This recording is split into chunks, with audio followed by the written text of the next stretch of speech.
Imagínate que alguien toca tu puerta. Abres y es un hombre que viene a llevarse a tus hijos, suponiendo que tengas hijos. Y lo está haciendo de forma legal. ¿Por qué? Porque tienes una deuda que no puedes pagar. Y en unas horas tus hijos van a ser esclavos de otra persona por años. ¿Qué haces? Bienvenidos a Como si estuvieras allí. Somos Sidney y Abdiel y vamos a contar la historia del milagro que tuvo el tamaño de la fe de una viuda. Esta es la historia de una mujer que se encontró exactamente en esta situación. Una viuda, sola, con una deuda imposible y lo único que tenía en su casa era un frasco de aceite. Hoy no vamos a hablar de reyes ni estas historias emocionantes de batallas ni de ejércitos. Esta es una historia pequeña, doméstica, de una madre, 2 hijos y un frasco de aceite. Pero lo que pasó en esa casa cambió todo. Antes de entrar a la historia necesitas conocer a uno de los personajes principales, Eliseo. Su nombre en hebreo significa Dios es mi salvación. Vivió unos 850 años antes de Cristo en el reino del norte de Israel. Y Eliseo no empezó siendo profeta, era agricultor y no uno cualquiera. Cuando el profeta Elías lo encontró, estaba arando con 12 yuntas de bueyes. 12. Eso era como tener una flota de tractores hoy y pues era rico Eliseo. Oh, y también era hijo... Hemos visto puros ricos últimamente. Ricos. Elías pasó junto a él y le echó su manto encima. No le dijo nada, solo el manto. Y Eliseo entendió, ese gesto significaba, tú vas a ser mi sucesor. Era un llamado. Yo creo que en el momento yo me hubiera enojado de que, ¿por qué me estás aventando tu manto? Bueno, creo que era conocido que si te aventaban el manto era por esa razón. Pero al mismo tiempo es como... Pero, no o le sea, dice nada. Y está trabajando. Ajá, o sea, dame cuáles son mis opciones, Ujú. cuánto me vas a pagar, Ya cuáles sé. son mis comisiones, cuál es el trabajo exacto que voy a hacer, por cuánto tiempo, cuál es mi horario. Yo me hubiera pedido eso. Como, a ver, Eliseo era rico, ya tenía su vida hecha, ya tenía todo y aún así deja todo por seguir a lo que Elías dice. Sí. ¿Qué hizo Eliseo? Agarró los bueyes, los sacrificó, usó la madera del arado para hacer fuego, cocinó la carne y la repartió al pueblo como fiesta de despedida. Quemó su plan B y pues ya no había vuelta atrás. Sí, ya no podía regresar.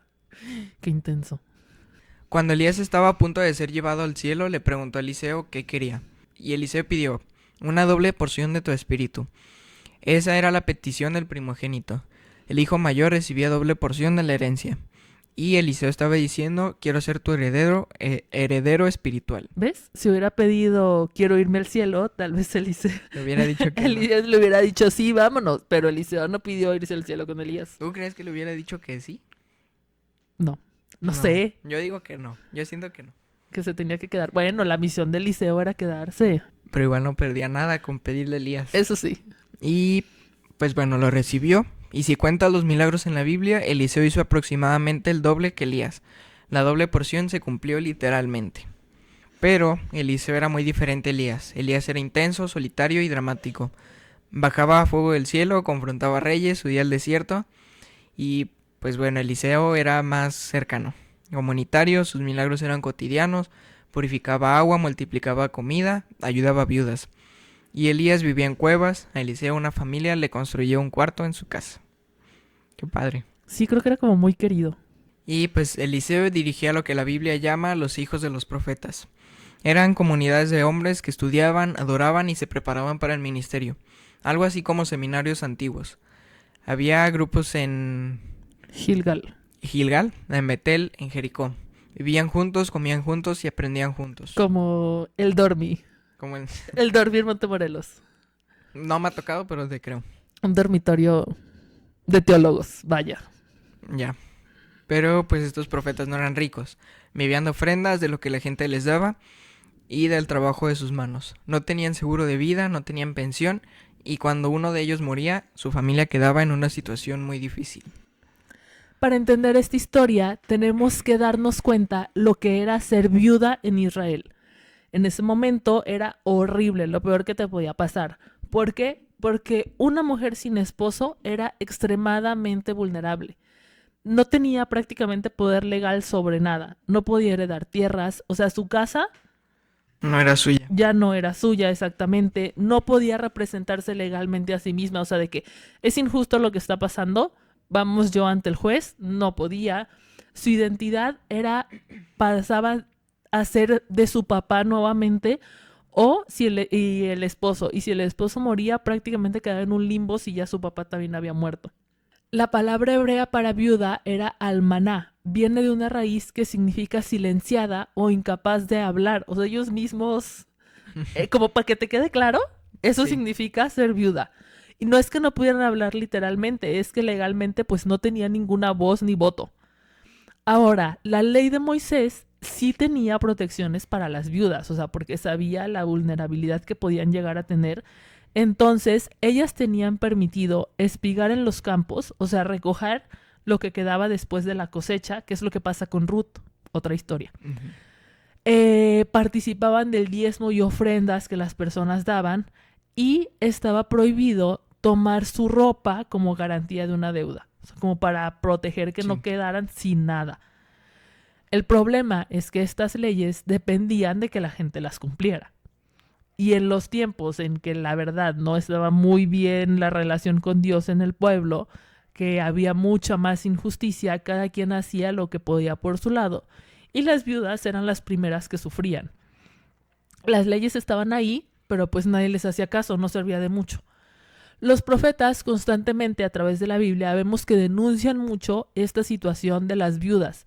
Dios mismo se presenta como padre de huérfanos y defensor de viudas. Y hay un versículo en Éxodo que dice, si le afliges y ella clama a mí, ciertamente oiré su clamor. Meterse con una viuda era meterse directamente con Dios. Ahora hablemos de las deudas. En una economía agrícola como la de Israel, bastaba una mala cosecha, una enfermedad larga, la muerte del que traía el dinero y tu familia quedaba en la ruina. No había bancos, no había seguros, no había gobierno que te ayudara. ¡Qué estrés! Ya O sea, sé. porque no hay un pago seguro. Si, no sé, se incendió tu cultivo, Casa, el cultivo. ya te quedaste sin Ya dinero por quedaste, el sí. resto del año. Qué feo. Y si no podías pagar una deuda, el acreedor tenía derecho legal a tomar algo de valor. Tu tierra, tus animales. Y si no tenías nada de eso, podías ser vendido como esclavo para pagar. O peor, tus hijos podían ser tomados. ¡Qué horror! Y pobre de la viuda, porque pues ya no tenía casa, no tenía tierras, no le Nada. pertenecían. ¡Qué estrés! La esclavitud por deudas en Israel no era como la esclavitud que conocemos de otras épocas. Era más como servidumbre. Trabajabas para pagar lo que debías y la ley decía que máximo podía durar 6 años. En el séptimo debías ser liberado. Pero aún así, o sea, 6 años de tu vida que le dedicas al sistema, bueno, como una residencia médica. Pero aún así, es como, pero bueno, sabes que después te va a ir mejor. Y en este caso no, o sea, era trabajarle 6 años a alguien que no iba a dar absolutamente Nada. nada. Y después en 6 años, si es que sí te liberaba, es como, bueno, ya se acabó, señores. Pero Pero, regresabas y no tenías nada, entonces... exacto, no convenía. Durante esos 6 años eras propiedad de otra persona. Vivías en su casa, trabajabas para él, no veías a tu familia. Para una madre que se llevaran a sus hijos por 6 años era como perderlos. ¿Cómo serían cuando volvieran? ¿La reconocerían? ¿Qué les habrían enseñado? Sí, claro, porque ahora tú dices, no sé, me voy a otro país 6 años, pero tenemos contacto, o sea, hay videollamadas, venimos de vacaciones. En este caso, No, no. nada. Bueno, vamos con nuestra viuda. ¿Quién era esta persona? El texto nos dice que era esposa de uno de los hijos de los profetas, o sea, de estas escuelas, seminarios de teología que había, de estos dormitorios de teología o escuelas de teología que Eliseo manejaba. Uno de estos muchachos muere y su esposa, pues, es la viuda de la historia. Hay algo muy importante que la viuda le dice a Eliseo, que es, mi esposo temía a Jehová. No era cualquier persona, o sea, era una buena persona, un hombre de fe, alguien que había dedicado toda su vida al servicio de Dios, ahora estaba muerto y su familia estaba por perderlo todo. Quiero pensar la frustración de la viuda de que, oye, él dio todo por la causa de Dios, él probablemente muchas de las deudas eran porque él no tenía un trabajo fijo, dependía de las ofrendas, tenía que Sí. o sea, mantener a su familia, de alguna forma se fue endeudando, muere y ahora ella se queda con toda la carga de, o sea, yo ni culpa tuve, ¿no? Y cómo Dios no me ayudas cuando he estado toda la vida haciendo, o mi familia ha estado haciendo cosas para tu servicio. Ujú. La entiendo. Ella tenía 2 hijos. Se sugiere que eran jóvenes, tal vez adolescentes o jóvenes, muy jóvenes, y tenía la deuda. No sabemos exactamente de qué ni de cuánto. O sea, podrían haber sido gastos médicos, el funeral, la mala temporada, así de que esta vez no tuvimos ofrendas o no hubo cosecha. Lo que sabemos es que ella no podía pagarla. Y el acreedor había llegado y no venía a negociar. Este tipo no venía a negociar, venía a cobrar, a como fuera lugar. Y como ella no tenía dinero, no tenía tierras, no tenía nada, pues se llevan a sus 2 hijos o deciden que se van a llevar a sus 2 hijos. Y entonces ella, aparte de que pierde a sus 2 hijos, se va a quedar completamente sola. O sea, sin nada, ella no puede trabajar, no tiene un lugar para vivir, o sea, su condición está todavía peor. Ponle que los adolescentes todavía podían hacer trabajos chiquitos, ayudarle de alguna forma para mantenerse. A lo mejor no para pagar la deuda, pero ahora sí, si le quitan a sus hijos, está completamente sola. Lo único que ella tenía era una vasija de aceite. Una vasija de aceite. Era lo único de valor que le quedaba. ¿Por qué? Porque en esa época el aceite de oliva era esencial. Lo usabas para cocinar, para las lámparas de noche, de forma de medicina para ungüentos, podías intercambiarlo para otras cosas, era un poco como tener efectivo. Pero ella solo tenía una vasija, solo una, era lo único que le quedaba. Y entonces va con Eliseo. ¿Por qué va con Eliseo? Yo quiero creer que es porque era el líder de la comunidad donde su esposo había servido. Era como el padre espiritual de todos ellos y, o sea, ella no era una extraña pidiéndole caridad, era como parte de la familia y le estaba pidiendo ayuda a quien conocía. Su clamor hasta cierto punto tiene esta queja implícita que decíamos, o sea, él sirvió a Dios, el esposo sirvió a Dios, le fue fiel. Ahora yo estoy sufriendo las consecuencias de la mejor de una mala economía. O sea, ahora me van a quitar a mis hijos. ¿Así es como paga realmente Dios? No lo está diciendo directamente, pero pues es lo que siente. Y el texto dice que la viuda clamó a Eliseo. En hebreo ese verbo no es una petición educada. Es un grito de angustia, de desesperación. Y esta mujer no llegó tranquila, llegó destruida. Sí, pues se ve viendo cómo se acaba su vida de repente. Ya sé. Y Eliseo no la regaña, no le dice, no deberías quejarte o ten más fe. Le hace una pregunta simple. ¿Qué tienes en casa? Como diciéndole, empecemos por ahí, ¿y con qué contamos? Y pues ella le responde, tu sierva no tiene nada en casa. Y hace una pausa. Sino una vasija de aceite. ¿Te das cuenta? Primero dijo nada. Casi se le olvida el aceite. Lo tenía tan poco en cuenta que casi no lo menciona. Sí, probablemente ella pensando en la deuda que tiene, pues, ¿qué es una...? O sea, que es, no sé, debes 1,000,000 de pesos y tienes 1,000, pues, ¿qué es 1,000 pesos? Entonces Eliseo le da una instrucción extraña. Ve y pide prestadas vasijas a todos tus vecinos. Vasijas vacías y no pocas. Ahí está el reto. Eliseo le estaba empujando a pedir en grande. Imagínate que llega la vecina. Hola vecina, ¿me presta una vasija? Sí, ¿Para saca qué? de onda. No sé. No sé para qué la necesito, pero necesito una vasija. Y pues bueno, ¿entiendes lo que estaba pasando? La cantidad de vasijas que ella consiguiera iba a determinar el tamaño del milagro. Si pedía 5, Dios llenaría 5. Si pedía 50, Dios llenaría 50. La pelota estaba en su cancha. Ella tenía que decidir cuánto iba a confiar. Lo interesante es que ya no sabía eso. O sea, Sí. ya no sabía que Dios le iba a dar todas las vasijas que ella tuviera, ¿no? Sí. Y luego Eliseo le dice, cuando tengas las vasijas, entra a tu casa, cierra la puerta, detrás de ti y de tus hijos y empieza a verter aceite. Cierra la puerta. Este milagro iba a ser privado, íntimo, solo ella, sus hijos y Dios. Y pues hay milagros que son públicos, como el Mar Rojo abriéndose frente a todo un pueblo, pero hay otros milagros que son a puerta cerrada, que nadie más ve, que pasan en la intimidad de tu casa, de tu cuarto, de tu crisis, y a veces esos son los más poderosos. Ella obedeció. Salió de su casa, fue con todas las vecinas de que, hola vecina, por favor, ¿me puedes prestar una vasija? Prometo regresártela. Y fue pues todo alrededor, con todas las casas que estaban allí cerca. Todos en el vecindario sabían que ella estaba pobre, que no tenía dinero, que le estaban llenando las deudas, que se iban a llevar a Sí. sus hijos. Y de repente llega ¿me prestas una vasija? Insisto, para mí sería como surrealista, ¿no? Todavía le preguntan de que, ¿pero para qué la quieres? Y ella, pues la verdad es que no sé, pero tú préstame tu vasija y yo prometo regresártela. Probablemente mucha gente pensó que estaba loca. Cada vasija que pedía era un acto de fe. Cada vez tocaba una puerta diciendo, creo que Dios va a hacer algo. ¿Cuántas pidió? La verdad es que no sabemos. Pero me encantaría saber si en algún momento pensó, ya son suficientes y dejó de pedir. Finalmente tenía todas las vasijas alrededor en su casa, todas las que había conseguido.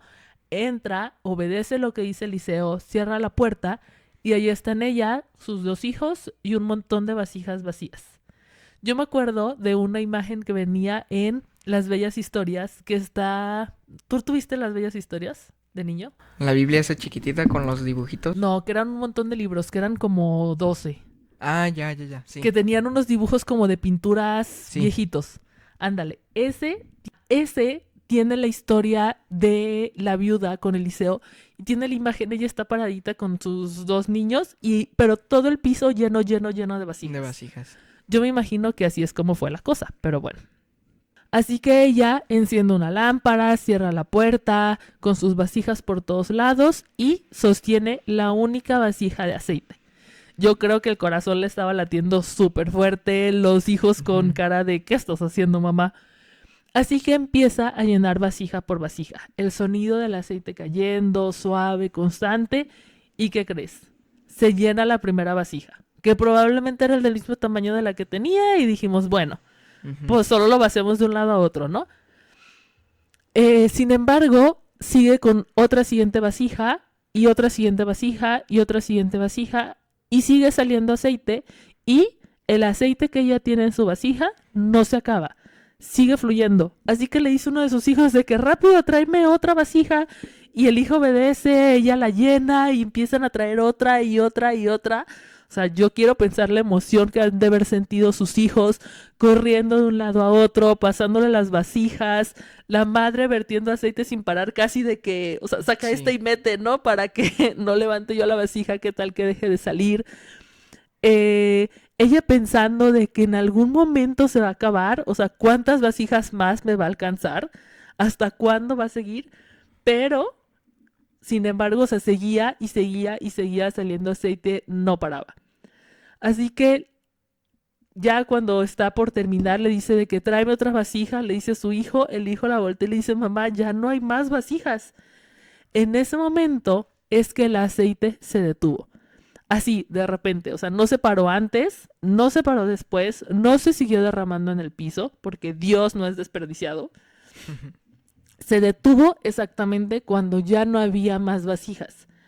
El aceite no es que se detuvo porque Dios se cansó de dar, no se detuvo porque el milagro tenía un límite, se detuvo porque se acabaron los recipientes. El milagro tuvo el tamaño de su fe, de cuántas vasijas se atrevió a pedir. Y la pregunta que me persigue es, ¿qué hubiera pasado si hubiera pedido más? Se llenaban, yo creo. Se hubiera hecho rica de De a- vender. Sí, de puro aceite. ¿Qué hubiera pasado si ella hubiera ido a tocar 5 puertas más y tener 5 vasijas más? ¿Qué si no hubiera, qué si no se hubiera dado por vencida tan pronto? La verdad es que nunca lo sabremos, pero la pregunta se queda flotando. Imagínate a esta mujer saliendo corriendo de su casa, buscando a Eliseo con el corazón acelerado, sin poder creer lo que acababa de pasar.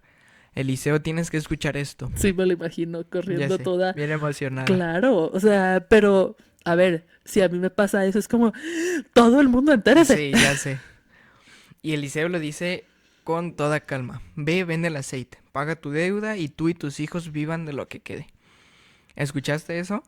Vive de lo que quede. El aceite no solo alcanzó para pagar la deuda, sobró lo suficiente para vivir. Esta mujer pasó de estar a punto de perder a sus hijos a tener un negocio, un sustento, un futuro.